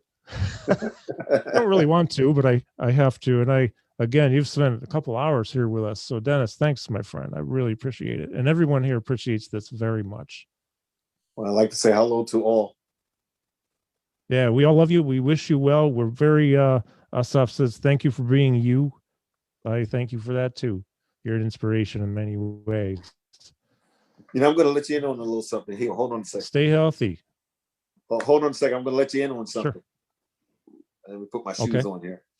All right.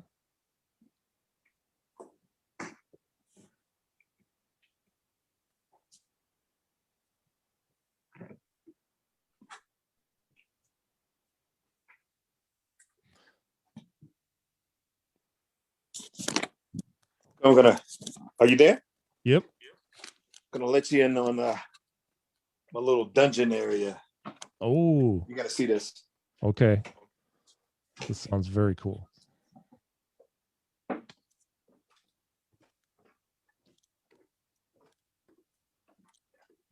The journey into the dungeon. The vault. Yeah.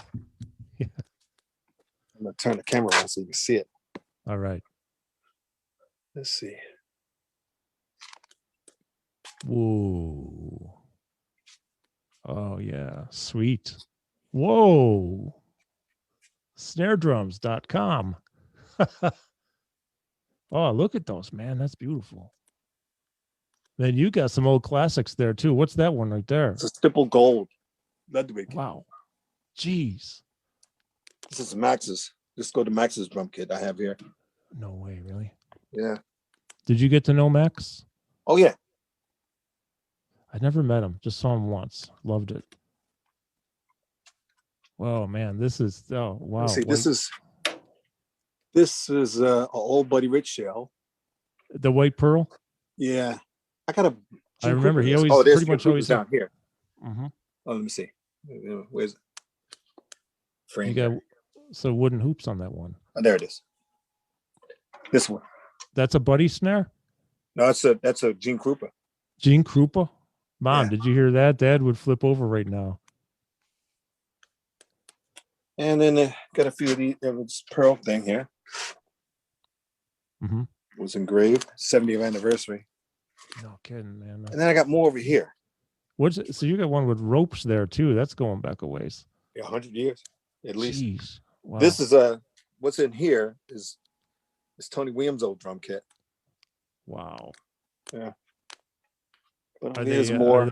Are those Gretsch, the Tony Williams? Oh yeah, yeah. Mm-hmm. Jeez, man, look at that. That looks like the Blue Matter set. It is. Color. It is. Yeah. You had blue in that video. What you and Scofield? Well, it's the same. That's the same kit. It's just that when the lights hit it, it just changed colors. Like for instance, if from here, from where I see it, from the way I'm standing, those two snare drums are two different shades, but they're the same shade. Okay. Yeah. Just the way the light hit it. Yeah. Wow, that's great, man. Wow, beautiful. And there's this Billy Gladstone. Jeez. Yeah. Oh, that's a serious collection right there. And then I got a collection of basses and guitars. Mm-hmm. And they're not in cases right now because I had a fire February last year and they got rid of all my cases. Oh. Yeah. I got a whole stack of them over here. Mm-hmm. Wow. So what bass do you practice on the most? Well, none at the moment because I haven't played bass I haven't played bass in years. Mm-hmm. Did you say you've been doing some keyboard stuff too, practicing? Yeah. I mean, well, since since this downtime, I played Gary Granger's bass. Oh, that's cool. Yeah. Nice. Wow, man, I appreciate this tour. That's really cool. Oh, it's shot from Oh a yeah, distance. Therese says she thinks she saw some old Rototoms too. Oh Here's yeah, some Roto. yeah, right here. I remember when Cobham used to play, or Louis Belson played those. Actually, he had. Oh yeah, wow, I remember those. You rotate them and they tune, right? Up and Yep. down. I forgot who made the Rototoms. Was it like Remo or somebody? Yeah. Okay. Remo. Yeah. Jeez, man, that's really cool. And so, what's Yep. that kit that's set up there? What kit is that? That's my Pearl Midtown kit, Mm-hmm. but it's they converted into electronic kit. Okay. Put some triggers in it, and I'm still trying to learn the thing because it's really intricate, but it sounds great though. That's cool. Yeah, I was gonna say one of those symbols, the symbol on the right, looks like it's like mesh of some sort almost. Oh, you mean here? Oh yeah. So what are those? Quiet symbols.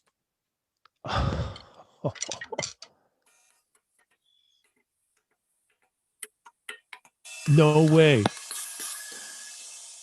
Okay, I got it.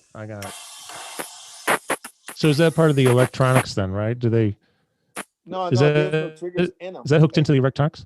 No. No, it's just that, like while I'm playing it, I can sit practice and hit symbols, and my neighbors don't have to hear it. Okay, I got you. Low volume symbols. I got it. Yeah. That's, I've heard of those. I've never seen any though. Yeah. Jeez, man, that's cool. Really nice. Really nice. Oh, that's beautiful. I love that.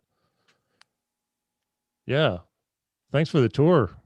Yeah. That's like drum heaven dungeon, man. Of course, I got the Max, and let me see. Let me show you that. All back there. Mm-hmm. That's where the Max, the Papa Joe, the Elvin Jones kit, and Art Blakey's kit is all back there. Mm-hmm. Wow, man, that's just amazing. Yeah, which Elvin kit do you have? It's a White Marine Pearl. Mm-hmm. And what did he play at the time, or what drums was he playing? Oh, that was a Gretsch.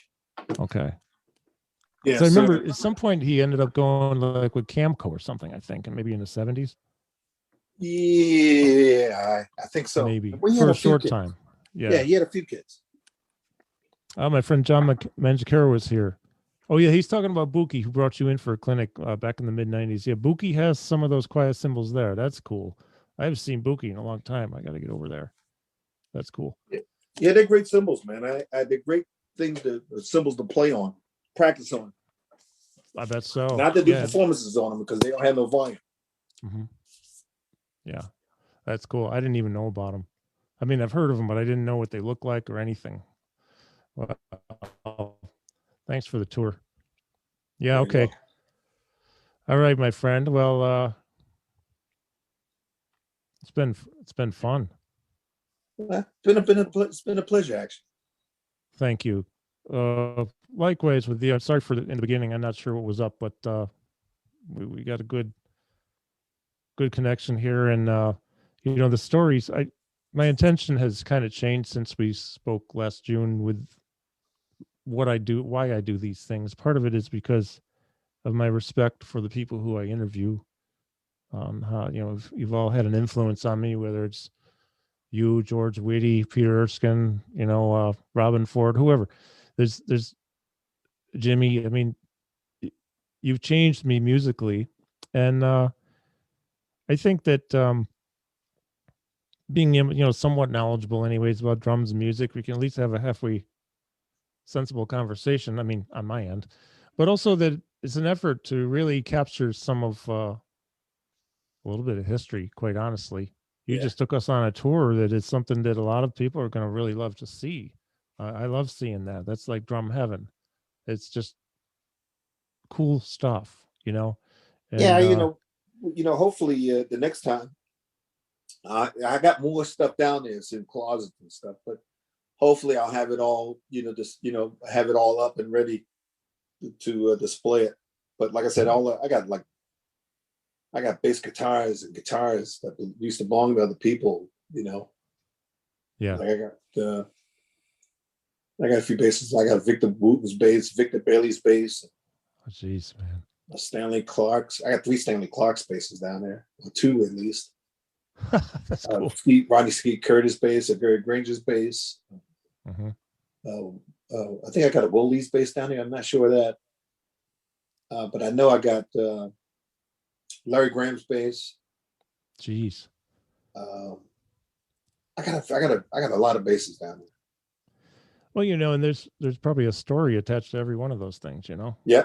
Or two or more. Holsworth. I got a Holsworth guitar down there. I saw him in Japan, and he walked right off the bandstand, walked right up to me as he's walking. You know, he's talking to people, and he came over to me and asked me to hold his guitar. And I'm holding it, and he walks away, and he's talking to people as he's walking around. I'm watching him, and I'm talking to somebody, whoever I was talking with, and as I'm watching him, you know, he's walking around, and he comes back over, and he says, "Oh, you're going to need a case with that, aren't you?" I'm like, "What are you talking about?" He says, "I heard you collect guitars." Oh, wow. And I'm like, Jeez. "Yeah, but how did you know?" You know, and he told me who told him or something. And he says that's yours. You know, I'm giving it to you. Jeez. And I'm standing there, I'm like starstruck, you know, and spellbound, you know, that he's going to give me this guitar that he just got finished playing. Yeah. And he came back with a bag, a leather bag of some sort, and he signed the back of it. And when I had that fire, February of last year, I thought that guitar. I didn't go down to my basement for a while after the fire because I was afraid of what I was going to see. Because I got John McLaughlin's guitar down there and Santana's guitar down there and all that, you know. And I thought that stuff was just all gone. It took me a couple of days before I went down. And then when I saw it, it was like the only thing that got destroyed was 20 snare drums. Okay. And some were, as of right now, I still don't know how many. Well, I don't know what drums got destroyed because I haven't went through all of them. Because in the closet down there, I got a closet full of drums from the floor up to the ceiling. Wow. Stacked, and I got to go through that and see what's in those cases because all the drums were sent out and they were being restored. If anything to be restored, they got finished or redone there. And since that stuff been back here, I haven't went through all of it. But those good, when I looked at the guitars, they seem to be okay, except for Holsworth guitar had the bag was charred, and I could see straight to the neck, and the neck looked like it was burnt a little bit, and my heart just fell, and I'm like, oh my God, I think I lost Holsworth guitar here. I pulled it out, kind of find out the black stuff that was on the neck was soot. Thank God for that, and I took it to a guitar shop and. They cleaned it all up for me and brought it back to me. Gee, that's great, man. Did you ever work with Alan at all? Even one gig or anything? Yeah, he changed my life, man. I played a gig with him. You did? I sat in with him or something. Yeah. I did that, yeah. I mean, when I saw him, it just changed a lot of things for me, perspective-wise, musically, because I really couldn't believe what I was hearing. Yeah, I mean, to me, it was like he was like the Coltrane of the guitar. That's what Sean Whalen said, because he did a few gigs with him at the Iridium.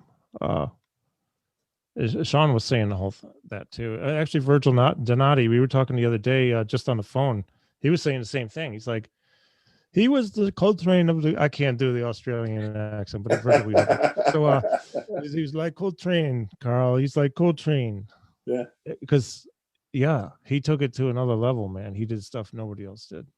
Plus, he was interesting. It's like you go see him, and he was always apologizing. He always thought he sounded horrible. I remember seeing him on some gigs, man, and I mean, it was with Gary Husband playing. Yeah. I mean, Gary is just pushing him and pushing him and pushing him. And you can see when he's into it, when he start leaning over and leaning back, when he's soloing. I mean, he's just getting his heart and his soul into that instrument at that time. Yeah.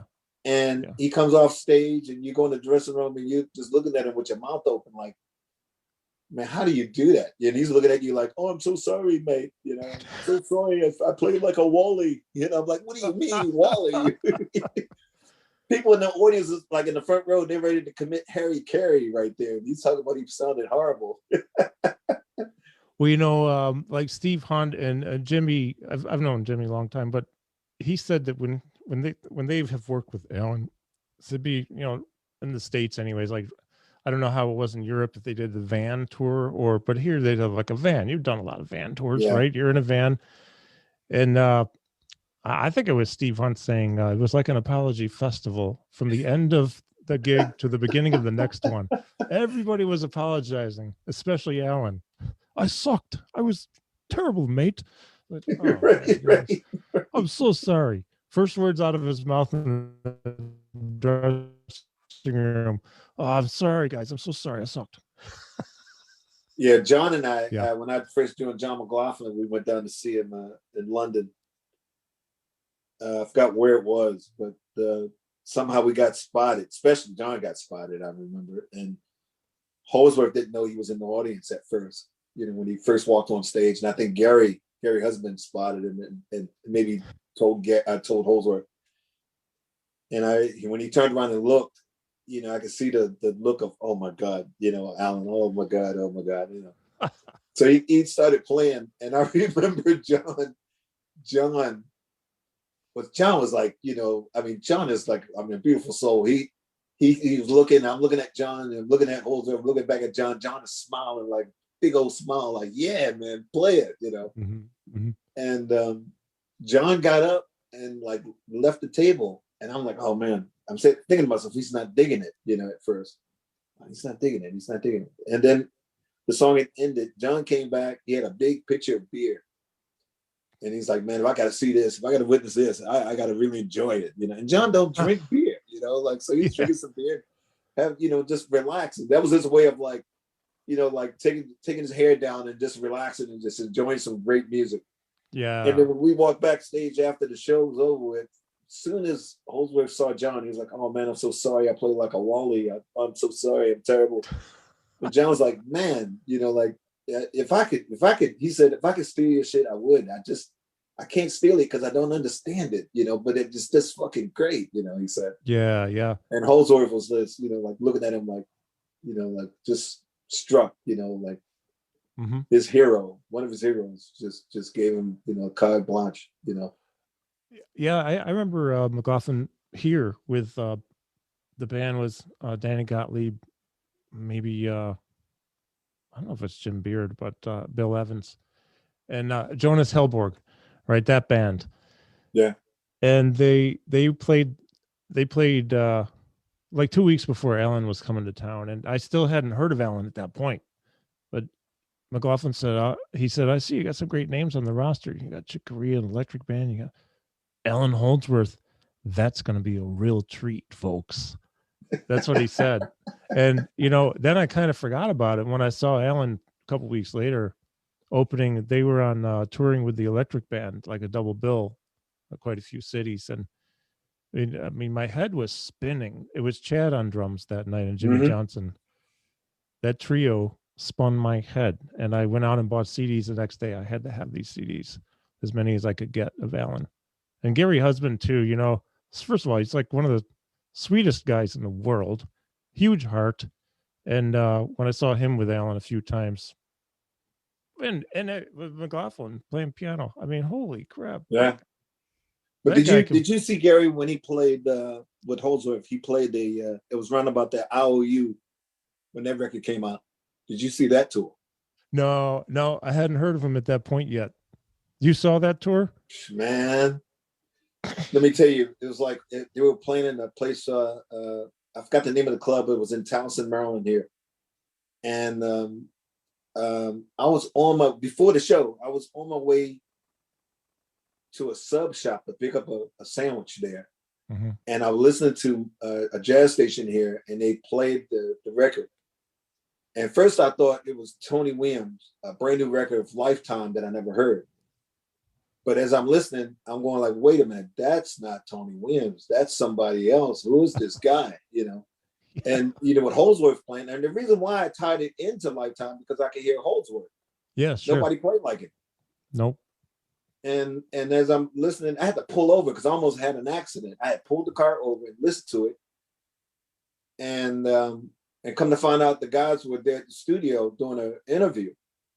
And that's how I learned they were playing that week. Somewhere in that week, they were going to play in Townsend. That's the reason why they were in town. Okay. And I went to that show, man. There was a long line all the way around the block to see them. And we went, everybody was in there, and they didn't disappoint me. I took my brother and a friend of mine. We all met up. Well, I took my brother to the show because he never, he never heard of Holdsworth until he heard. I turned him on to Lifetime, and we're sitting there watching this. I saw a look on my brother's face I'd never seen on anybody before. He was smiling and crying at the same time. He had tears rolling down his face with a smile. Yeah. I never saw that before. And I looked at my other buddy who's like hard to impress. He had his arms folded and he was just sitting there smiling and shaking his head like, Jesus Christ. And I'm sitting there watching Gary. I never saw him before at that time. Never even heard of him. And he was just blowing my head off. He had a wood grain Gretsch kit. It's like, I think it was a mahogany finish or something. And he was just killing, man. I mean, that was like just unbelievable. And I was a fan ever since. So yeah, that's great. So was it Paul Carmichael on bass, or who was on bass? Do you remember? I think it was Paul Carmichael, yeah. And then did they have the Williams guy? Paul Williams. Paul Williams, who passed away a couple of years ago, I guess. So wow, that'd be cool to have seen that. That had to be awesome. And Gary is Leonardo Moonjoon, our friend. He describes Gary as like a modern day Tony Williams. Yeah, sort of, which totally makes sense if you listen to how he plays and the intensity and the phrasings and even some of the flamming. Yeah. There's the use of the flams and this and that is really cool. Gary is he's one of my favorite musicians of all time. Yeah. Now I always talk about him, in interviews. Like he's one of my favorites. Mundes is he's a favorite of mine from that side of the pond. They got other great guys over there, but those two guys really stick out to me. Mark King, his bass player. He's got a thumb, man. And he plays drums too. Does he really? Yeah. So my friend Michael saying Mitch Foreman. Yes, it was Mitch Foreman with Danny Gottlieb, Jonas Hellborg, Bill Evans, and John McLaughlin. That's who it was. I couldn't remember. Jim Beard was Steely Dan. That's right. No, is that right? Yeah, I think it is. So okay. Wow, man. Well, man, we shouldn't just maybe do a part 3. Now we have to, because an hour ago I started saying goodbye, and I'm happily learning all this new stuff and hearing great stories, taking a tour of the vault, of the dungeon. I love it, man. I appreciate that. Yeah, I got to show you my cymbal vault next. That's oh boy, here we go. Yeah, I got a few beats. All right. Yeah. Okay. That's great. So Teresa's going to get you. I'll connect you to, if you don't, I'll send a note. I have both of your emails, and she's going to get you that book. And then, actually, I feel kind of bad, but I have to go. I actually have to go just to take care of some stuff. I'm grandpa now since I've seen you last. I've got a 3.5 month old little Nora. She's 3.5 months old with Reese, the little puppy there, and she's the happiest kid. She started laughing recently. Man, there's nothing like hearing the first laughs. Right from the belly, laughing. And I love it. So I got some things to do with her. Hey, man, thank you. Thank you, everybody. This will be my third goodbye, but this time I actually have to go. And Dennis, man, it's really been a pleasure. I've enjoyed this so much. Thank you. Yeah, thanks a lot. Stay healthy. And we'll look forward to hearing more from you down the road a few months, okay? All right, bro. Yeah, have a good session tomorrow, too. I'll try to. That sounds like fun. Yeah, with Juju and Greg and Gary, it's going to be a lot of fun. Yeah, you're not kidding. Yeah, good. Can't wait to hear the final product. All right, man. Well, again, thank you so much. And you're looking great. I'm so happy. I'm just so happy you're feeling good. I'm so happy about this. This warms my heart. Well, the next time, hopefully I won't have so much gray on my face so you can actually really see what I look like. I look like a different guy with all this gray on here. We already had this discussion, Dennis. You're distinguished. So my wife says, you're distinguished. You have multicolors in your beard now. It's all good. I don't know. Every time when I brush my teeth and look in the mirror, I'm like, who is that guy? Yeah, sometimes that happens. You wake up and what happened? I got older. Holy, there were these crow's feet around my eyeballs. Right. Sheesh, man. All right, man. All right. Well, listen, you have a good day. Good session tomorrow. Stay healthy. Mask up. I'll be in touch. All right, Carl. Yeah. Thanks again, buddy. Bye-bye. All right. Bye-bye. Bye-bye.